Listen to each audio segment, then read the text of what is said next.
Ma'am, जब हम emotional strength की बात करते हैं कि ये होता क्या है? सी आप इमोशनली कितने स्ट्रांग हो किसी भी सर्कमस्टांसिस में, that's what we say about emotional strength. कई लोग बहुत छोटी सी चीज़ में ही बहुत हाइपर हो जाते हैं और कई लोग बहुत बड़ी चीज़ में भी बहुत कामली उसको हैंडल करते हैं। When we talk about the experiences, what we generally don't talk about कि अगर हम 3 फ्रेंड्स के ग्रुप में हैं, एक को अटेंशन मिल रही है, दूसरी को नहीं मिल रही है, ठीक है। And then next when we talk about our parents, very naturally एक की तरफ ज़्यादा इंक्लाइंड होंगे पेरेंट्स। तो मैम, आपके अकॉर्डिंग ऐसे स्ट्रेसफुल सिचुएशंस में काम कैसे रह जा सकते हैं? मेडिटेशन करो। अगर आप मेडिटेशन नहीं भी कर पा रहे हो ना, सो आई ऑलवेज से दैट कि ना,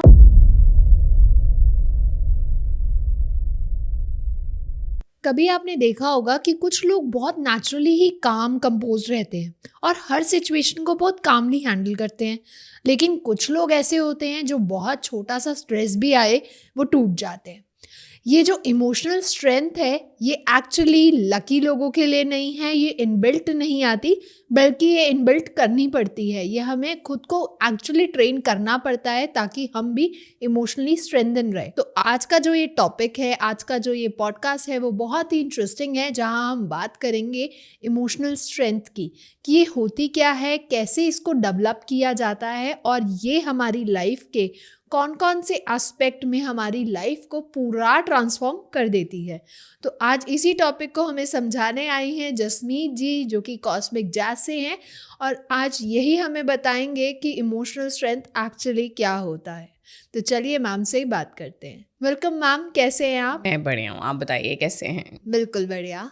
मैम, जब हम इमोशनल स्ट्रेंथ की बात करते हैं तो हम बेसिक से शुरू करते हैं कि ये होता क्या है।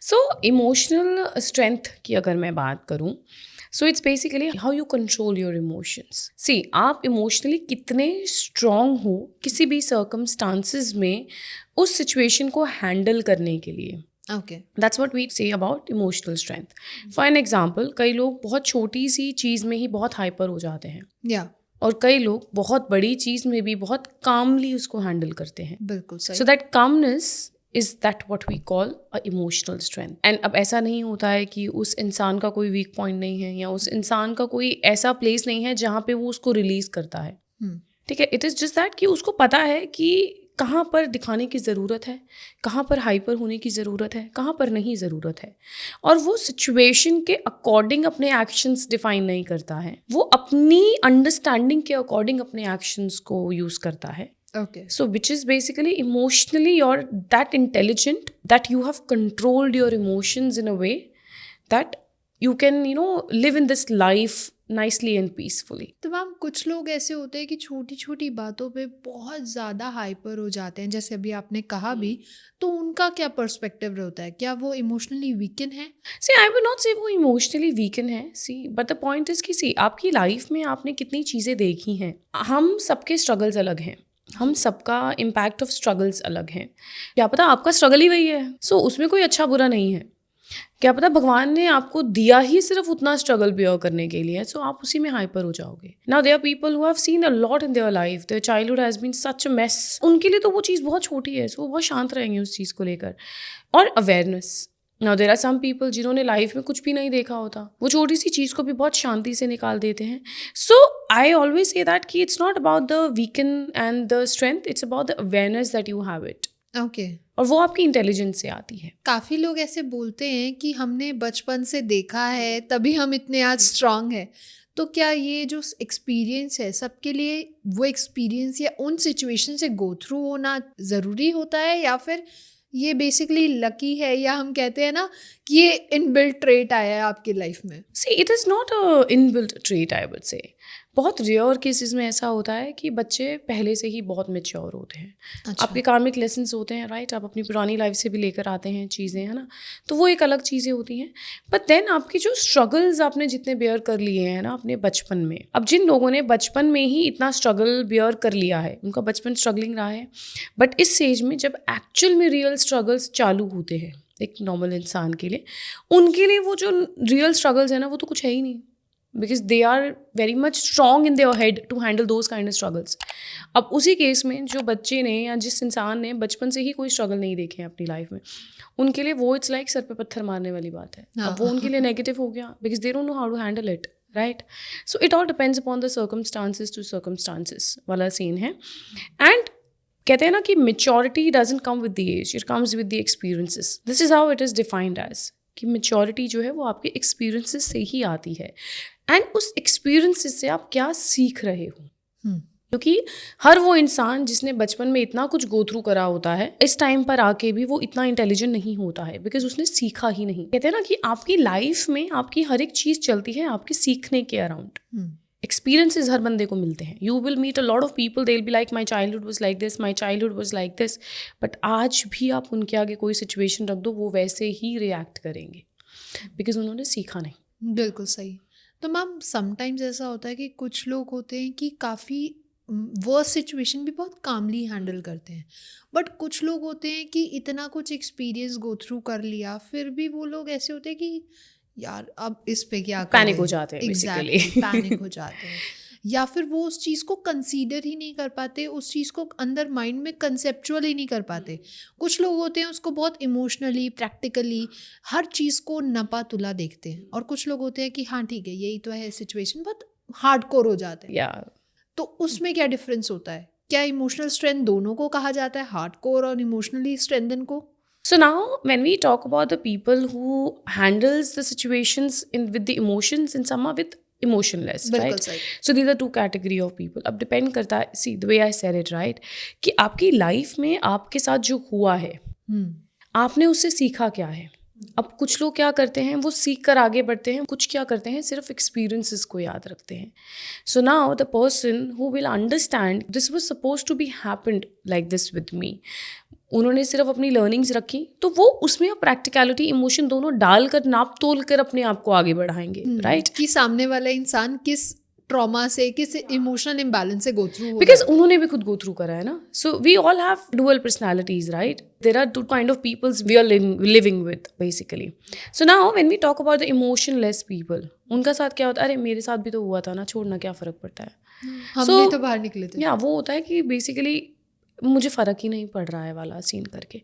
तो उनके साथ क्या है कि they remember the experiences but you are suppose to remember the learnings. Okay. I always say that you're never supposed to change your personality. You're just supposed to filter it. There is a difference. अच्छा. अगर आपने दूसरों के चक्कर में या अपने experiences के चक्कर में आपने अपनी आइडेंटिटी ही खो दी तो क्या फ़ायदा हुआ फिर, राइट. बिल्कुल सही. But you're supposed to filter it because sometimes we overgive. Sometimes in a situation हम ज़्यादा कर देते हैं.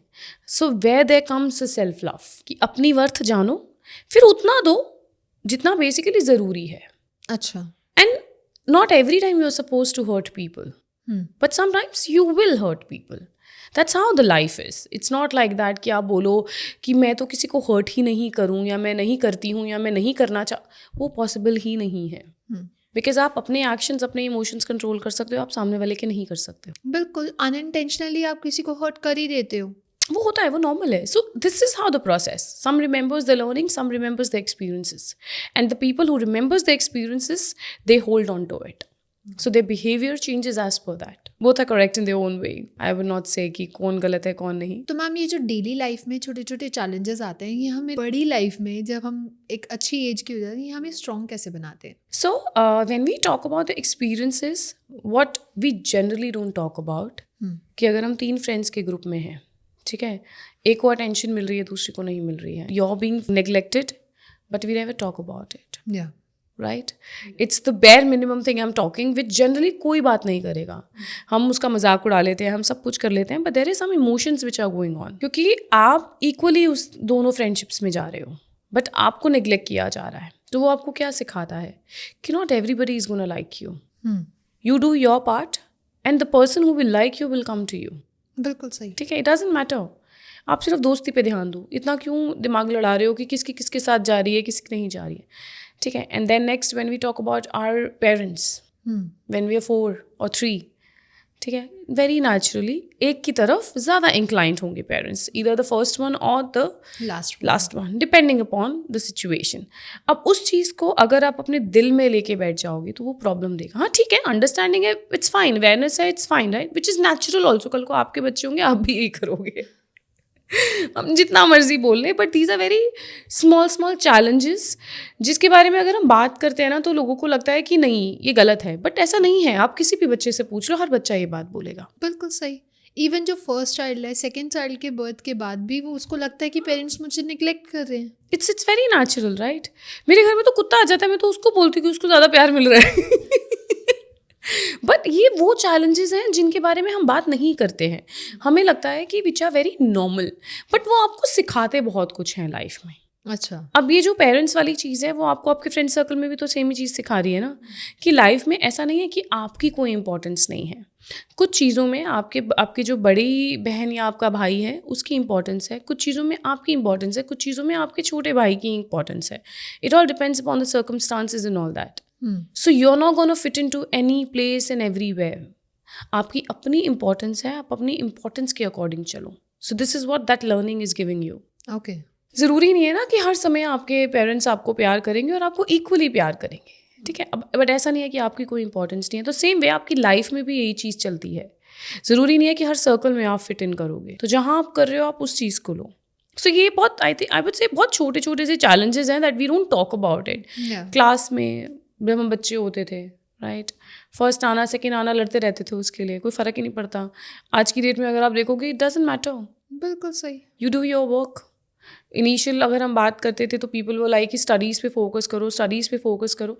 आजकल it's like you explore what you have it within you. These are the struggles that we face. हम अगर हमारी generation के बच्चों की बात करोगे तो हमारा स्टडीज़ पे ज़्यादा फोकस था। आजकल बोलते हैं कि एक्टिविटीज़ में भी एक्सप्लोर करो, because your creativity comes out of that. And उस पार्ट में भी छोटे छोटे से स्ट्रगल्स हैं आपकी लाइफ में, कि कोई आपसे आगे जा रहा है, वो आपको ये सिखाता है कि the race is not with the people, the race is within you. Okay. आपकी अपनी लड़ाई है, आपको अपने आप से बेटर होना है। आपको दूसरों से बेटर तो आप ऑटोमेटिकली हो जाओगे, पता भी नहीं चलेगा आपको। सो वो सारी चीज़ें मेरे को लगता है ये बहुत छोटी छोटी सी चीज़ें हैं that we don't talk about it. But मेरे को ऐसे लगता है कि हमें मेंटली कहीं ना अगर वो आपके दिमाग में स्टक रह जाएं तो वो आपको इम्पैक्ट करती हैं। तो मैंने जितना रियलाइज़ करा है, when I talk to people they say कि मैं ऐसी हूँ, मैं वैसी हूँ। And then majorly relationships, your relationship with your boyfriend and girlfriend, वो बहुत इनसिक्योर हो जाएंगे। लड़का या लड़की जो भी डोमिनेटिंग पार्ट पे है वो आपको बहुत नीचा फील कराना शुरू कर देंगे, तो आपको कॉन्फिडेंस चला जाएगा। बिल्कुल। You will lose your confidence. फिर वो होता है ना कि वो जो पर्सनैलिटी है वो फिर लाइफ में भी आपकी दिखेगी। तभी कहते हैं जो इन्फीरियर कॉम्प्लेक्स के बच्चे होते हैं या जो बहुत अंदर अंदर इंट्रोवर्ट शाई काइंड ऑफ होते हैं, वो बेसिकली इन चीज़ों को बहुत मन पे लगाते हैं। हाँ, और देन देयर आर पीपल जिनकी लाइफ में who has gone through a lot in their life, so उनका पार्टनर भी उनको वही देता है फिर। अच्छा। वो चीज़ नॉर्मल है कि अगर आप अपने पार्टनर से शेयर कर दिया कि I have had a family friends like this, ये हुआ वो हुआ, वो आपको सेम चीज़ देगा। So basically if I will share my anything, because we all have it, it's not like that कि अगर हम बात करें तो हमारे अंदर नहीं है, हमारे अंदर भी है, right. And lot of things comes from our experience only. So अगर मैं किसी को ये चीज़ बोल रही हूँ कि व्हाट मेरे साथ ऐसा लोग करते हैं, तो जो सामने वाला है ना वो भी यही करेगा। हाँ। और ये प्रूवन फैक्ट है, चाहे वो होता है। जितना मर्जी साहू बंदा हो, चाहे वो जितना मर्जी हो, बट इन द एंड वो आपके साथ वही करेगा जो आप उसको बोल रहे हो कि मेरे साथ लोग ऐसा करते हैं, तू यहाँ मत करियो। बिल्कुल, वो ज़रूर वो चीज़ करेगा। बेसिकली हम लोग क्या करते हैं, we try to tell them about our experiences that we don't want this to happen, but eventually they will do it like this only. तो वो मेरे को लगता है ये सारी जो चीज़ें हैं ना कहीं आपको ना फिर इमोशनली बहुत स्ट्रॉन्ग कर देती हैं, बिकॉज फिर आपको लगता है कि यार अगर मैं अब किसी को बताऊँ या बताऊँगी वो मेरे साथ सेम चीज़ करेगा। So it's better to deal with those emotions by yourself only, because आप जितने अच्छे से उसको समझोगे ना दूसरा नहीं समझेगा। And there are lot of ways to come out of those emotions, to balance those emotions. और आजकल के टाइम पे तो generation that we are living in, this generation speaks about stress, anxiety and all of these things. जब मैं छोटी थी, I think when I started experiencing all of these things, मेरे को तो पता भी नहीं था कि एंजाइटी क्या होती है। आज के बच्चे को तो जमते ये बात पता है कि एंजाइटी क्या होती है। एक 8-9 साल का बच्चा मेरे सामने बैठ के ये बात करेगा कि मुझे नज़र लग जाती है। हमें पता भी नहीं होता था नज़र क्या होती है। सही बात है, हमारी मम्मी यही करती रहती थी कुछ ना कुछ। मेरी तो मम्मी भी नहीं करती थी। हमारे घर में तो नज़र की बात ही नहीं होती थी कि नज़र भी कुछ होती है। सो आजकल की तो अवेयरनेस ही इतनी है बच्चों को, तो उनको जितनी अवेयरनेस उनके प्रॉब्लम्स की है उतनी अगर वो सॉल्यूशंस की भी ले आएंगे ना, so their life will be good. तो मैम आपके अकॉर्डिंग ऐसे स्ट्रेसफुल सिचुएशंस में काम कैसे रह जा सकते हैं? आजकल के टाइम पे अगर आप बहुत स्ट्रेस्ड हो, जो कि हम सब हैं, ठीक है, बेस्ट मेडिटेशन करो, ठीक है, बेस्ट है। अगर आप मेडिटेशन नहीं भी कर पा रहे हो ना, सो आई ऑलवेज से दैट कि ना ये सारे एक गाइडेड मेडिटेशंस होती हैं जो आपको इजीली यूट्यूब पे मिल जाती है। Lie down and focus. अच्छा। रोना आए, जो मर्जी आए, माइंड बहुत ज़्यादा फ्लक्चुएट कर रहा है, होने दो, कोई दिक्कत नहीं है, ठीक है, बट यू डू मेडिटेशन। आप रोज दिया लाइट करो, you know talk to the fire. Okay. Fire आपकी बहुत सारी सोच, थॉट प्रोसेस को क्लिंस करती है। अच्छा। वी डू हवन, राइट? घर पे जब भी हमारे होता है, हम मोमबत्तियाँ जलाते हैं, सब करते हैं हम लोग। क्यों करते हैं? Because it cleanses the aura of your house. So अगर आप उसको देख कर, अगर आप थोड़ा इंटेंशन सेट करोगे, like I do this thing, ठीक है, मुझे इससे बहुत हेल्प होती है। बिकॉज मेरे को ऐसे लगता है कि when I release all my emotions into the fire, it Burns out, वो ख़त्म ही हो जाते हैं वाला सीन है। अच्छा। सो अगर मेरी लाइफ में बहुत ही ज़्यादा मुझे बहुत एंजाइटी हो रही है, स्ट्रेस हो रहा है, I would not do anything. मैं सिर्फ एक दिया लाइट करूँगी, या मेरे पास कैंडल्स हैं अच्छी, कुछ अच्छी जो होती है ना, सोया वैक्स वगैरह वाली कैंडल्स, अच्छे से ऑर्गेनिक वाली यूज़ करो, and you do this practice, it helps you. And then write down your emotions, उसको अच्छे से लिखो, rather than talking to the people, उसको लिखो। Because I have done this thing when I was talking to people, I was telling them, एक इंसान ना वो आज नहीं तो कल ना वो आपको वो चीज़ का ताना मार ही देगा। बिल्कुल सही। और वो देगा, बिकॉज उसको ये तो समझ नहीं आएगा कि आपने जब वो चीज़ उससे शेयर करी थी, आप कितने वनरेबल थे। You have shared your experience with the person, right? So आपको अपनी शेयरिंग भी कंट्रोल करनी पड़ती है। Like I am also in the practice of this only. मैं ये चीज़ क्यों बोलूँ कि it's very easy, it is not easy. और स्पेशली अगर आप ऐसे बच्चे हो जिसको शेयर करना बहुत पसंद है, डिटेल्स एंड ऑल दैट, तो आपको वो बैलेंसिंग सीखनी पड़ती है। वो कहते हैं ना कि ज़्यादा अंदर रखना और ज़्यादा बातों को बाहर निकालना भी सही नहीं है। आपको बैलेंसिंग सीखनी पड़ती है। बिल्कुल सही। कि कहाँ पर कितनी इन्फॉर्मेशन देनी ज़रूरी है, वो चीज़ थोड़ी होती है। तो write down your emotions, you know, tear it off, पूरे गुस्से के साथ सारा गुस्सा वहाँ निकालो। दुनिया में निकालने से अच्छे पेपर पे निकाल दो, तो कुछ नहीं कहेगा। And then burn that paper. So वो आपका इमोशन रिलीज करने में हेल्प करता है। एंड देन आई से कि ऑन एंड ऑफ ना रिट्रीट्स पे जाओ, नेचर के पास जाओ। Retreats is one of the very best thing to go on. थोड़ा माइंड रिलैक्स हो जाता है, अंदर के इमोशंस निकल जाते हैं। एंड साउंड हीलिंग थेरेपीज लो, दैट रियली हेल्प्स। लाइक मेरी लाइफ में sound healing has played a very big role. So I always recommend कि वो चीज़ ज़रूर करो अगर आप बहुत चीज़ों से गो थ्रू कर रहे हो तो। And then one thing is basically take therapies. अगर आप मुझसे पूछोगे ना आज की डेट में, rather than sharing it with my own people, I would share it with the therapist. Because वो बात कहीं नहीं जाएगी ना, वो आपको जानता है, ठीक है, वो आपका थेरेपिस्ट है। आपने जो अपने अंदर से बातें निकालनी है, आपने निकाल देनी है। सो बेसिकली आप फिर अच्छे तरीके से इसको बैलेंस करना सीख जाओगे। Because when you are going through all of these things, you are very sensitive. Normal circumstances में you will be able to handle it, but अगर आप सेंसिटिव हो ना, आप मे बी वहाँ रिएक्शन ना भी देकर आओगे, आपकी जो पीछे की ओवर थिंकिंग है ना, वो बहुत ज़्यादा हो जाएगी। अच्छा। होगी, नॉर्मल है। अगर आपने किसी से शेयर करी है, I am talking about the highly sensitive people, जिन्होंने आपसे शेयर करी हैं कुछ बातें, और वो मोस्टली वो होते हैं जो डिटेलिंग वाली बातें करते हैं, जो डिटेलिंग पकड़ते हैं, या डिटेल्स शेयर करते हैं। सो आपने अगर उस बात का बतंगड़ बना दिया, राइट, तो वो बंदा तो सोचता ही रहेगा कि मैंने गलती कर दी। तो बेसिकली वाइजली हैंडल करो उस चीज़ को, कि खुद से ही डील कर लो। और अगर नहीं हो पा रहा ना, तो so take the help from the people जो बेसिकली इस चीज़ में ना उनको पता होगी कैसे क्या करना है, क्या नहीं करना है ना। एंड ठीक है, ये सब चीज़ें मैटर करती हैं जब आप डीपली इस चीज़ के ऊपर काम कर रहे हो। छोटी मोटी चीज़ें तो दोस्तों यारों के साथ बैठ भी हम सॉल्व कर लेते हैं, हाँ। बट अगर आप डीप इमोशंस पे काम कर रहे हो, and if you are going through that phase wherein, you know, आपको नहीं समझ आ रहा है और आपको वो स्ट्रेंथ गेन करनी है, which is very good to have it. I am telling you, it's very good to have it. आप जब उस वनरेबल स्टेज में होते हो ना, बहुत सारी चीज़ें ऐसी कर जाते हो जो आपको लगता है नॉर्मल है, बट जब बाद में वो बाउंस बैक करती है ना, फिर आप और उस चीज़ में धंस जाते हो। तो उससे अच्छा है कि इसको हैंडल ही इस तरीके से करो कि ठीक है, इट्स फाइन, मैं कर सकती हूँ, and you can do it. भगवान ने हर इंसान को दिमाग दिया है, हर इंसान को सहने की शक्ति दी है, वो आपके ऊपर है, आप कितना उसको कुरेद पाते हो। तो मैम अपने आप को इमोशनली ओवरवेल्म होने से कैसे बचा जाए? सो आप जो चीज़ें मैंने अभी शेयर करी, राइट, आप वो चीज़ कर सकते हो। और अगर एक बहुत लेम मैं आपको बताती हूँ कि अगर आपको लग रहा है ना कि आप कहीं बैठे हो, अब ऑब्वियसली वहाँ तो आप नहीं शुरू कर सकते ना मेडिटेशन करना या कुछ भी, आपको Yeah. टाइम चाहिए, वो थोड़ा लेंथी प्रोसेस है, राइट। अब अगर आप कहीं बैठे हो, किसी ने आपको कुछ कह दिया एंड देन यू अगैन हो जाता है, we all have this thing कि एकदम से हमें कोई बात हिट हो गई और हम ऐसे हो गए। सो आई ऑलवेज से दैट कि जब कोई इंसान आपको कोई चीज़ बोल रहा है ना, उस टाइम पे अगर आपको रिएक्शन नहीं भी देना, आई वुड से मत दो, ठीक है। और अगर निकल भी गया तो मैं उस चीज़ को इतना कोई वो नहीं मानती, क्योंकि सामने वाले को पता होना चाहिए कि वो आपको क्या बोल रहा है, ठीक है। But don't let that thing impact you. और अगर आपको लग रहा है कि आप बहुत सारे लोगों के बीच में हो, जैसे मैं ऐसी हूँ कि मुझे अगर किसी को करेक्ट करना है तो मैं 10 लोगों के बीच में नहीं करूँगी, अकेले में अलग से बोल दूंगी कि this was wrong that you did, right. Yeah. Because सामने वाले को पता होना चाहिए कि उसने क्या गलत करा है आपके बिल्कुल साथ, सही। ठीक है। बिकॉज फिर उससे आपको पता चलता है कि how the person is taking you as a friend और एज अ पार्टनर और whatever, right. I always say that कि कभी भी ऐसा हो ना, जो हम वो करते हैं ना, वी डू जाप, right, it calms your mind. वो आपकी ओवर थिंकिंग को कंट्रोल करता है। तो आप जब इमोशनली ओवरवेलम हो रहे हो ना, यू स्टार्ट डूइंग दैट। जो भी आप मंत्र सुनते हो, जो भी आप कि जिस भी गुरु को आप मानते हो, जो भी आप जाप करते हो, डिपेंड करता है, आप वो करो। And if you are a person who does gymming and all that, मतलब anything which releases, which calms your brain, do that, जो आपकी ओवर थिंकिंग को कंट्रोल कर देगा। जैसे मेरे केस में पाठ करता है, मेरे केस में ऐसा होता है कि अगर मुझे किसी ने कुछ बोल दिया, मेरा दिमाग बहुत ज़्यादा चल रहा है, मैं पाठ करना शुरू कर दूंगी मन ही मन में, ठीक है।